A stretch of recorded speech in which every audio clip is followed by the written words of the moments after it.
Very honored to be joined this morning by Green Party presidential candidate and activist, Dr. Jill Stein. It's so great to have you. Welcome. Great to see you, ma'am. It's so great to be. Yes, really great to be with you both. Thanks, Crystal and Sagar. Yeah, of course. So I guess my first question for you is just actually, are you okay? Because we watched, and we can put this up on the screen. We watched some pretty extraordinary footage of you being assaulted with a police officer's bike here, and ultimately being arrested as part of a campus protest. So maybe you could just tell us what happened and what the fallout was, and if you're doing okay. So, we were at an event, a campaign event at a public library just a couple blocks away, and several students had attended who were, really inspirational, I have to say. And afterwards, one of the students asked us to come and support their encampment, which we said, of course, thank you so much. You're putting everything on the line here for all of us, for our right to free speech, our right to protest, and, really expressing American public horror at this genocide that we are funding. So we went to show support. When we got there, I was asked, along with two of the elected officials for St. Louis who were also there, two of the aldermen or alderwomen, I guess you would say, to go speak with the administration and to see if we could help de-escalate. We tried, and they seemed to back off for a couple of hours. And then the students asked us to join their line at the front to see if the eyes of the world through a presidential candidate platform might discourage their worst abuses. And, it didn't. And, in some ways, I think we may have even been targeted. My campaign manager and deputy campaign manager were also there. And we were really assaulted with these bicycles. And what you see happening in that footage, while we're practically being pushed over onto our backs, and as a person with osteoporosis, I was not anxious to be pushed over, onto my neck and risk a neck fracture. Yeah, in that footage right there, they are trying to force us back onto the ground. The officer on the right there picks up one of my feet as we are just about to fall over backwards. He picks up one of my feet to further destabilize me, and I, in trying to maintain my balance, I struggled to get free. And then he yelled at me that I had just assaulted him because oh my God, he was in the way of my foot as he was, toppling me backwards onto my head. So I'm now accused not only of trespassing, I think we're all accused of resisting arrest, and I'm accused of assaulting a police officer as well. They're charging with you with assaulting a police officer. Is that hysterical or what? Oh my God. That's outrageous. Absolutely outrageous. It's unbelievable. Yeah. I can't believe it will hold up in court, but that's the way they're starting. Yeah. Right. Wow. Well, let them test it out. If anything, it'll be good publicity, I think, for the campaign right now. Well, that's one of the things we booked this before. One of the things, just zooming out a little bit, we want to hear from you is what are you hoping to get out of this campaign? What would your day one agenda be? Oh, okay, so day one agenda is picking up the phone and calling Bibi Netanyahu and telling him that our support has ended, until the occupation is over, until the genocidal war on Gaza is over, and until the apartheid state is over, that Israel needs to comply with international law. So on day one, the flow of weapons stop. It's actually illegal for the Congress to be appropriating and the president to be transferring weapons right now. It's a violation of U.S. law. We should not be arming, human rights abusers, and this is human rights abuse on steroids. So that's number one. Number two, the political prisoners like Julian Assange and Edward Snowden, Leonard Peltier, et cetera, they go free. Also, amnesty to those who are serving prison time for the nonviolent, simple possession, use, and cultivation of cannabis. That's over. We instruct the Drug Enforcement Agency to begin addressing substance use as a public health problem, not a criminal problem. Those things began. Also, we declare an environmental emergency, a climate emergency, which in fact we have. And that enables us to basically stop the construction of fossil fuel infrastructure, which needs to happen on an urgent basis. And it also unleashes hundreds of billions of dollars to basically create jobs in the renewable energy sector, in conservation efficiency, weatherization of homes and school buildings, government buildings, et cetera. It enables us to begin that transition that we urgently need to do because the climate crisis is, by all signs, is actually exploding. It's sort of off the radar right now because we're focused on, the human rights emergency, the blood on our screens right now. But we do have an ongoing climate emergency as well. So those are some of the very first things that we could do on day one, even without the support and consent of the Congress. But in my view, our administration would operate in a very different way from our predecessors. The president would not simply be the commander-in-chief. The president would be the organizer-in-chief, enabling people to achieve those things that we need urgently, like a Medicare for All system that would save us $500 billion, by the way, just from reducing the waste and inefficiency, the paper pushing, the big CEO salaries, et cetera, in our current healthcare system that wastes 1 out of every 3 healthcare dollars instead of putting them into health. The overhead in our current system is 33%. With Medicare, it's 3%. So there are enormous efficiencies. People across the political spectrum, are experiencing this incredible crisis in our healthcare system. And that's something we can begin to meet on day one. Dr. Stein, you're obviously a veteran of many protest movements, and I know you are regularly talking to young people, young student organizers, et cetera. Are you surprised at the breadth of the protest movement? Are you surprised by the way that these kids watching the genocide that's unfolding with our taxpayer dollars, the way that this has struck a nerve and the extraordinary nature of their response? It really is extraordinary. And they are, in fact, risking everything. They are risking expulsion. They're risking homelessness. They are risking all that they've invested into their education and their degrees. I am really unbelievably impressed and inspired by how they are putting everything on the line, both for our basic American values and our right to free speech and to protest. And they're, standing against this horrific genocide. And they're standing up for, what the majority of Americans feel, what nations around the world have expressed, what the International Court of Justice has expressed. They're really, I think, they're expressing our highest, ideals as human beings who are ultimately part of the same civilization here. And in our campaign, we have a saying, which is that as Gaza goes, we all go. We're looking at the normalization of the torture and murder of children on an industrial scale. This should not be normalized. We're also looking at the destruction of international law and human rights. So, all of us are incredibly at risk for what's going on right now.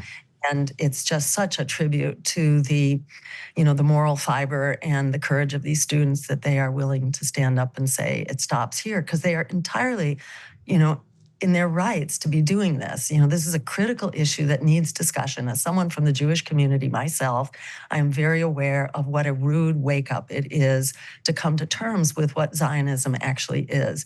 And, and to reject Zionism is not anti-Semitic. And that is it's a really repressive mythology to imply as such. So, the students are undertaking a discussion that has to be had, and this has to be had also on our campuses. As someone who grew up during the civil rights movement, in the 60s, the same thing was going on. It was very hard for people in dominant white culture to come to terms with, with essentially white racism that was part of all of our institutions. And there were enormous efforts made to criminalize people who were raising these issues of basic civil rights.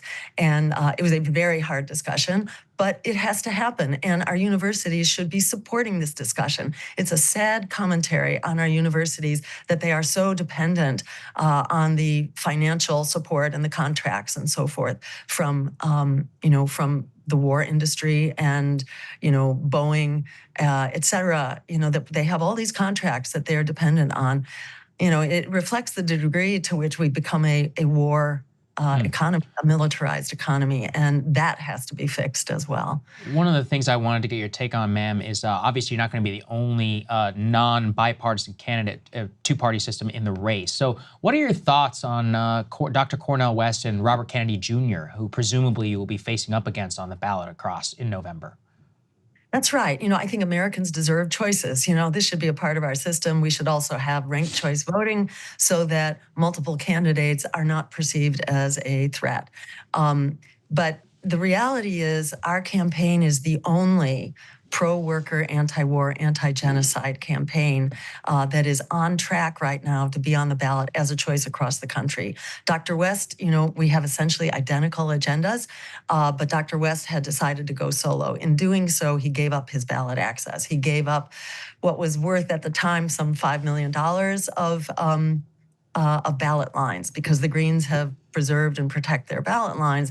So we began this race with almost 75% of the work done. He gave that up. And those costs have greatly inflated, I think, because of the number of independent candidates now seeking ballot status. So the cost of getting support has really gone up.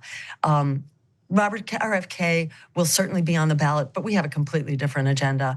I think in fact, there are going to be 3 pro-war, pro-genocide candidates on the ballot. I hope they will split the pro-war vote among them, and our campaign will be the one anti-war, anti-genocide choice that's on the ballot. We already have, as I said, more than 75% of the work done, and we are well on our way to completing that.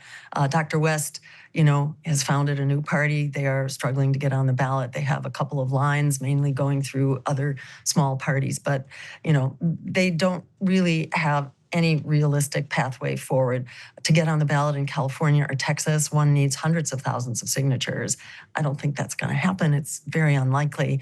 And we have, the majority of the difficult states are already behind us. New York is where we have New York passed a very oppressive ballot access law, really as a hidden poison pill within a budget law in 2022, I think it was, where they tripled their requirement. It's now probably the most difficult state in the country, where the requirement is for 45,000 so-called valid signatures, meaning the signature has to match exactly the registration signature. So if your middle initial is Jane, but you put J, period, your signature can be discounted. And people try to do that. So you can't just get 45,000 signatures. You have to try to get at least 80 or 90,000 signatures. In 6 weeks, this is almost impossible. But, we are full bore attempting to do this, because this is just, this is blatant political repression. It's an attempt to silence political competition, which is supposed to be the heart of our democracy. Yeah. Yeah. Well, it's weird because Democrats run New York, and I thought that they were saying they're pro-democracy, and democracy was on the ballot. So it's very strange. We'll have to discuss with them what exactly is going on there. Speaking of what's going on with Democrats, I wanted to get your reaction to some interesting commentary from James Carville, who had some choice words for young people who may not be fully on board with another term of Joe Biden. Many young people, of course, see him as backing a genocide. Let's take a listen to what Mr. Carville had to say, and we'll get your reaction on the other side. If they get a hold, there will be no government left. There will be no rights left. You'll live under theocracy. You'll end up with Christian nationalism. But that's all right, you little fucking 26-year-old. You don't feel like the election's important to me. They're not addressing the issues that I care about. So my advice to tell these young people to get off your motherfucking ass and go vote, because you should vote like your entire future, and the entire future of this United States depends on it, because quite frankly, it does. And that's not an exaggeration. Your reaction there, Dr. Stein? Well, I do agree with him that we really should be voting like our lives depend on it, because in fact they do. But, it's an extremely anti-democratic sentiment to say that people shouldn't have choices, especially when people are clamoring for choices. That's nuts. And to say that people should continue to support the parties and the candidates that have essentially thrown them under the bus is absolutely nuts. We say don't listen to what they say, listen to what they do. And what they do has been an unmitigated disaster for most working people. Some 63% are living paycheck to paycheck.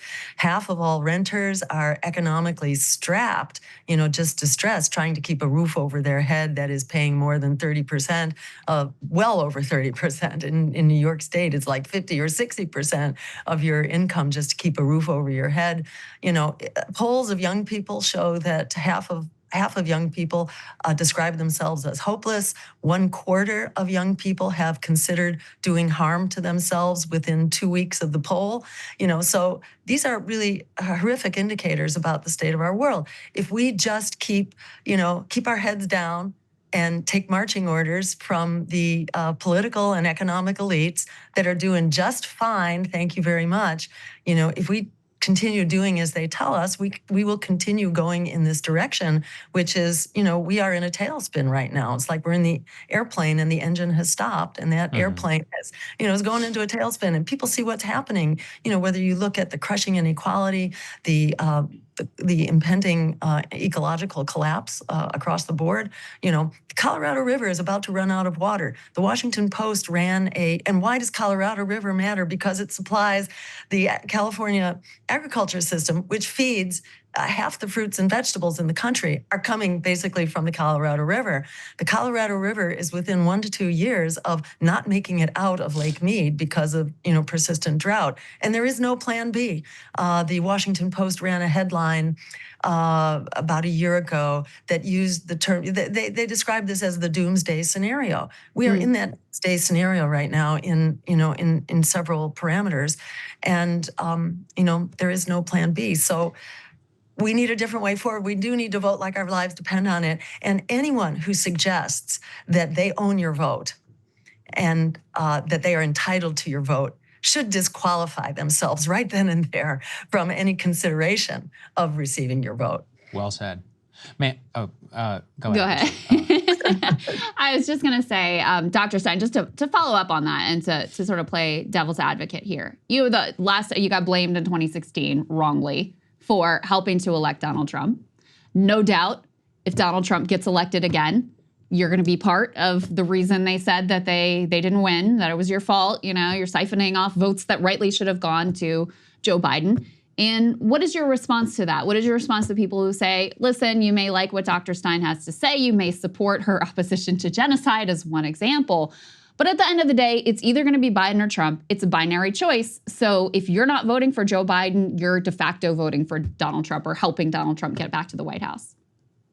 Well, to tell you the truth, I regard it as a badge of honor. I consider myself very powerful to have determined the outcome of elections. And beyond that, I actually don't waste my time because the majority of Americans are really hurting for something else. The numbers are off the charts right now. The Gallup does a poll every year, and it's like 63% now, a record high, who want another choice, who want another candidate because they feel like they have been thrown under the bus quite enough. And I usually feel like people who are being good little boys and girls and parroting the propaganda of the DNC, I generally feel sorry for them, like that they are in an abusive relationship. It's an abusive political relationship, and they need to break up with that abusive political partner. And I hope that they will come to that someday, but I don't feel like it's my responsibility to help them out of it.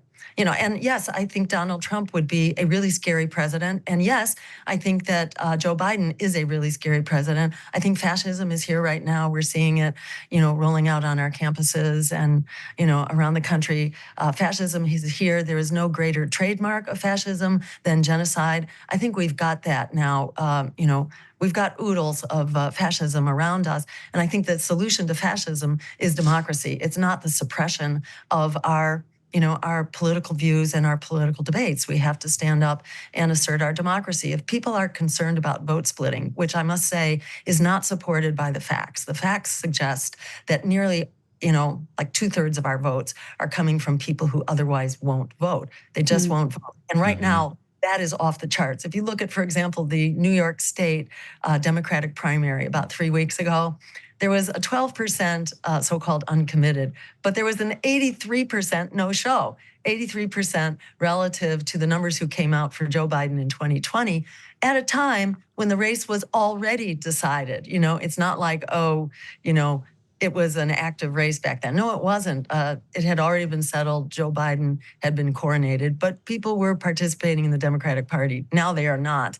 Now they are basically voting with their feet. So, I think we need to seize the moment here because we're all kind of going over the cliff right now, in whatever dimension you want to look at. We're in really bad shape. Yeah. And we need to take back the reins of our democracy, take back the promise of our democracy and have debate and dialogue, and to your credit, Breaking Points is one of the few places where that debate is had.